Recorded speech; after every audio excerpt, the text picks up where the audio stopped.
Greetings world, we are Anonymous.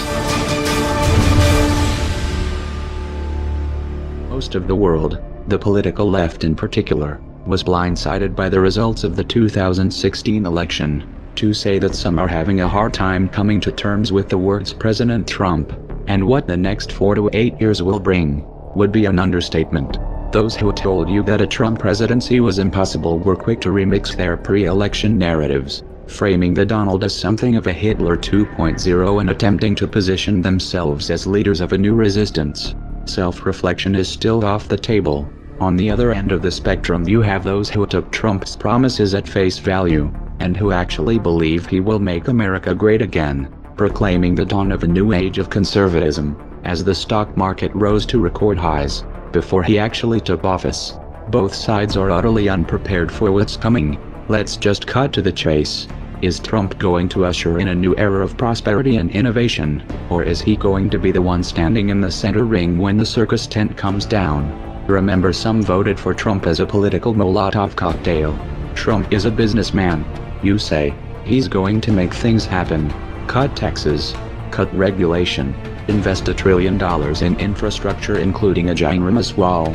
Punish companies that move factories overseas. Rebuild the military. Restore relations with Russia. Start a trade war with China. And you know a new arms race would create jobs. There's a lot to unpack there, and those are debates worth having. However, much of this hinges on a variable that Trump doesn't control: the Federal Reserve. The Federal Reserve has held interest rates near zero for close to a decade. They also engaged in quantitative easing from 2009 to 2014. Accumulating $4.5 trillion worth of mortgage-backed securities and treasury notes. They are still holding those assets, by the way. This inflated stock and bond market bubbles of historic proportions. When a friendly face is in the White House, crashes are typically attributed to a war, a terrorist attack, or some other external variable. For example, 9/11, which masked the unraveling of the tech bubble in 2001. The Trump administration, however, is an excuse in and of itself. Word is the Fed is leaning towards increasing interest rates aggressively in 2017, and may engage in any inflationary measures to offset Trump's infrastructure stimulus plans. That means that the flow of money and credit is about to be tightened. It also means the Fed is setting itself up for a showdown. If Trump plays by the rules, he will have to wait until 2018 to replace Janet Yellen. A lot can happen within that time frame. Trump's personality is a wild card. He's impulsive, he fights dirty, and he fights to win. He also happens to have a history with organized crime. If Trump goes to war with the Federal Reserve, this could get out of hand in ways that most can't even imagine, especially when geopolitics are factored in. As a result, the US dollar's position as the world reserve currency is going to be in play. Add to that backdrop a little social unrest on the domestic front.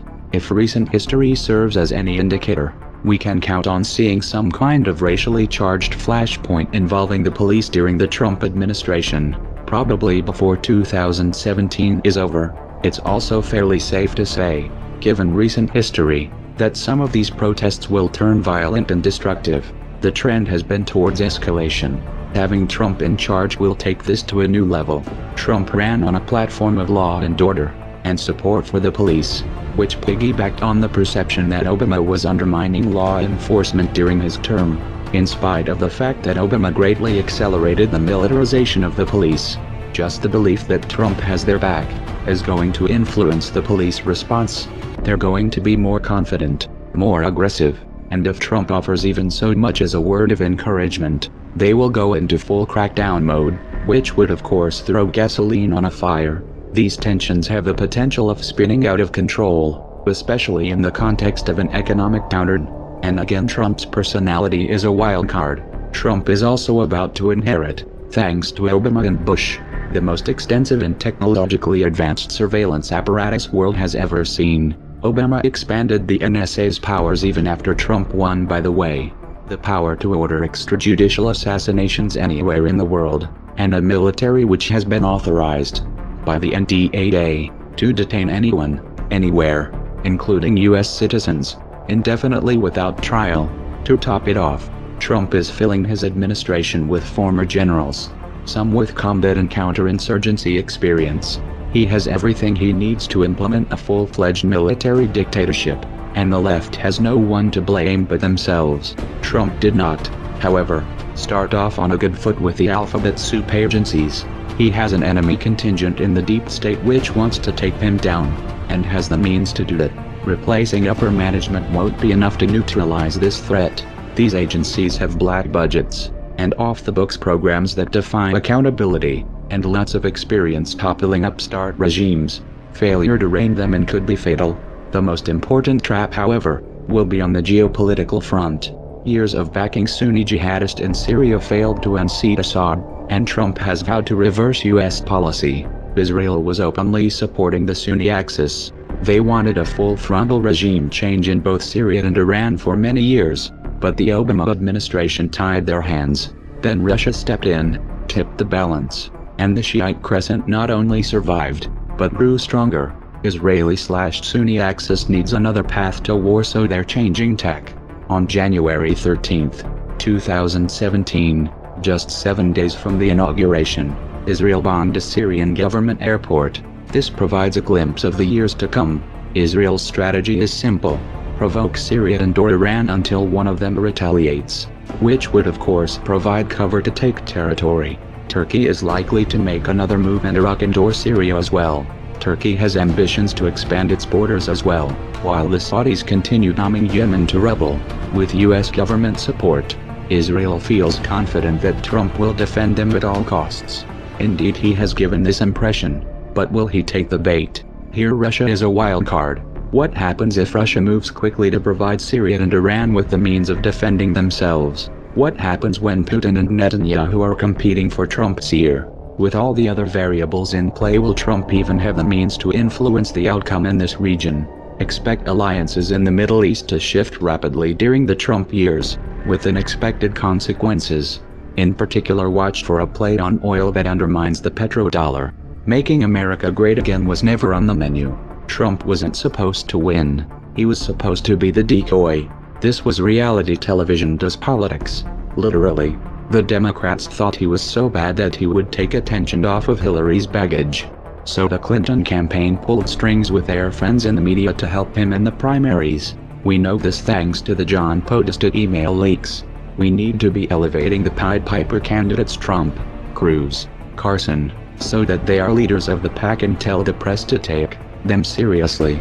The DNC, and their corporate media lackeys, then worked to marginalize the Bernie Sanders campaign, and used a secret agreement backed by leverage, to prevent him from attacking Clinton. This was confirmed by the DNC email leaks. Oops. You can't unthrow a Molotov cocktail. So get your popcorn, and buckle up. The show is about to begin. I will build the wall, and Mexico is going to pay for it, and they'll be happy to pay for it. I want to build a safe zone someplace in Syria. We have to get the Gulf states. They have nothing but money. We got to get them to fund it. We got to get them to put up the money. I will take care of women. I promise I will never be in a bicycle race. If I'm president, you're going to see Merry Christmas in department stores, believe me. I would knock the hell out of the oil areas. Would I approve waterboarding? You bet your ass I would.